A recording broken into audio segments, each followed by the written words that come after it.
Gooner REAXw. I've got Ryan here from the Mr. Arsenal podcast. Thanks for jumping on here, my friend. Appreciate it. Good win today, all 3 points. That's three in the first four to start the season. So first half started off slow and uneventful, but at the end of the day, we got, like I said, we got all 3 points. What do you think?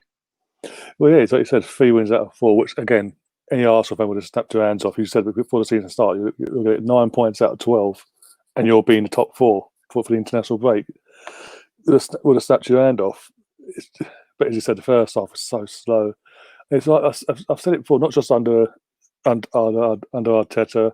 I think there's a thing under Emery as well. We take the foot off the gas. Yeah. And when we do things like that, we play at a slow, steady pace. It's playing no matter who we play in the Premier League or in Europa, Champions League, whatever. You're playing into the opposition hand, and you're allowing them to take a breather, relax, get themselves set up and ready for the defend. Whenever we attack with pace and intent, we cause problems. So I don't get. We're now what? I think now in October, 10 months into Arteta's reign. I know we had COVID and all that.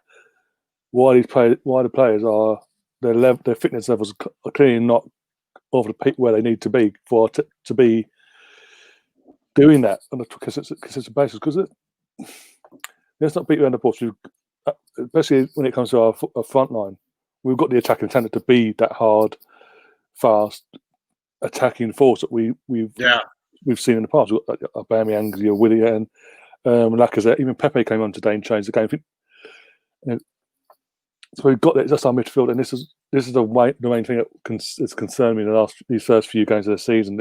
Especially since the West Ham game onwards. It's so clear to see we need a midfield.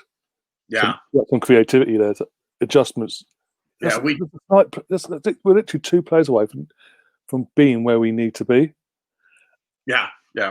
I really think. I mean, the 2 players, obviously, Houssam Aouar from Lyon and Thomas Partey from Atletico. Really, these are 2 players that, with what we have right now, these are 2 players that could really change the course of this club for the next 5 years. 4 or 5 years. They're really the difference. I'll get into that. We'll get into that at the end here, just real quick. You made a good point. When Pepe came on, things just seemed to open up a little bit. And the first goal, Bukayo Saka, just brilliant team play, and that's really, that's what the Arsenal are all about. That's harkening back to the glory days of the team build up and sort of everybody gets a touch on the ball and then the ball ends up in the back of the net. But brilliant goal. Take me through it. What'd you see and what do you think?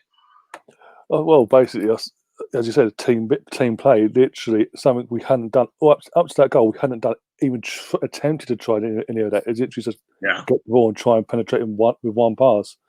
Whereas with that goal, it's literally just build up play here, pass there, look for the gap, enforce the gap, and again work with and up the ante, so to speak, in terms of the pace of the game. As soon as we did that, we saw that's how that goal comes about, and a fantastic composure from Saka for it to just nod it into the goal. Because we've seen not just with Arsenal, with other teams, where that situation comes along and the ball gets either headed over or headed wide. Yeah. And it's another fantastic week for Saka, who's been called up to the England squad as well. So I'm happy for him there as well.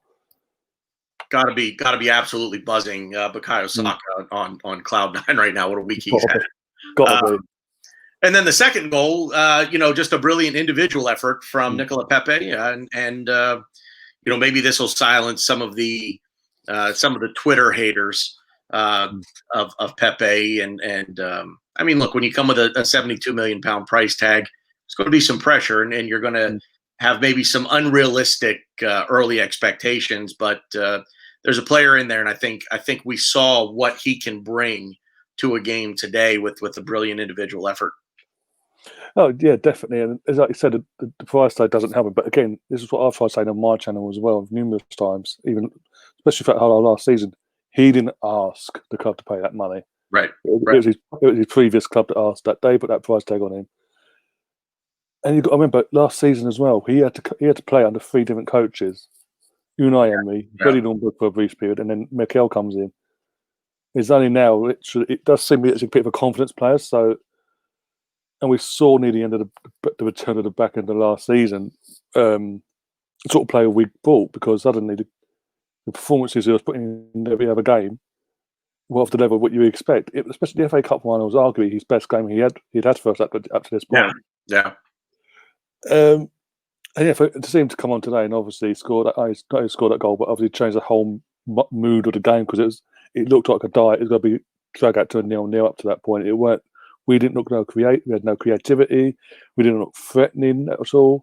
He comes on, Freddie, and then that pushes obviously Aubameyang into the middle. And as I said, everything opened up. And that second goal, he just got the ball for once. Didn't do a dilly dally and dummy here, dummy there. He just ran at the defence and had a shot. And Yep. You can't ask for more than that. And again, giving him one of the games, I think especially now coming back from the international break, he'll get more games, especially with Europa League. I think Arteta now seems to use that for him to build his confidence back up there to get him involved again. You make anything of Lacazette not getting into the game? Just keeping. He did play in both games at Anfield during the week. Anything to make there, or just maybe giving him a break? I think it's just giving him a break. If there's any chance of him going, he should, in my opinion, I wouldn't have him on the bench. So the fact he's on the bench, at least, that sort of takes that fear away from me, because Lacazette is a quality player. We all know it. He's someone we are going to need him throughout the season. There's no beating around the bush there. But yeah, because let's not forget Kolasinac was even in the squad today. So there could be that he could be going, if anything. Right. But whereas, as I said, if Lacazette wasn't on the bench today as well, along with Kolasinac, I would have thought, okay, maybe there's something going on there. Maybe they're looking to get rid of him as well. So before I get your man of the match, one last question. I'm asking this of everybody. I'm curious. Give me a rating for Mohamed El Neni. Well, for today or for today, yeah. General. For today. Oh, I think you locked up on me. For today. Oh yeah, 9 out of 10. Yeah, literally, he was all over the place. He was involved in everything. He dropping back up at the defence, getting forward, trying to get the ball going, like moving with an attack. There's nothing you could fault him with. Right. Man of the match for me. For me, is El Neni. Yeah, I have to agree 100%. My man of the match is Mohamed El Neni, and the 9 out of 10. I like it. I'm going to give you the final word, and then we're out of here. Yeah, just people need to sort of relax. We've got 24 hours now, more than 24 hours for the transfer window left open. Don't see the current last 24 hours previous as an excuse to go after our director of football's son on social media or attack the club when they're putting tweets out to commemorate a fallen police officer recently, and this, that, and the other. Don't use that post to then go and attack at the club and make stupid little comments here and there. Relax, calm. Come 11 p.m. British summertime tomorrow evening. If we haven't signed anyone else, and we haven't strengthened this squad, then you can voice your concerns in a constructive way, in a more respectful way. No abuse necessary. Don't go after the director of football's son, for crying out loud. You don't need to abuse anybody. You vent your frustrations and off you go. So, listen, man, really appreciate you coming on, and hopefully we can do it again soon after the international break. Appreciate it. Cheers, man. All right. Thanks, Ryan. Cheers, man.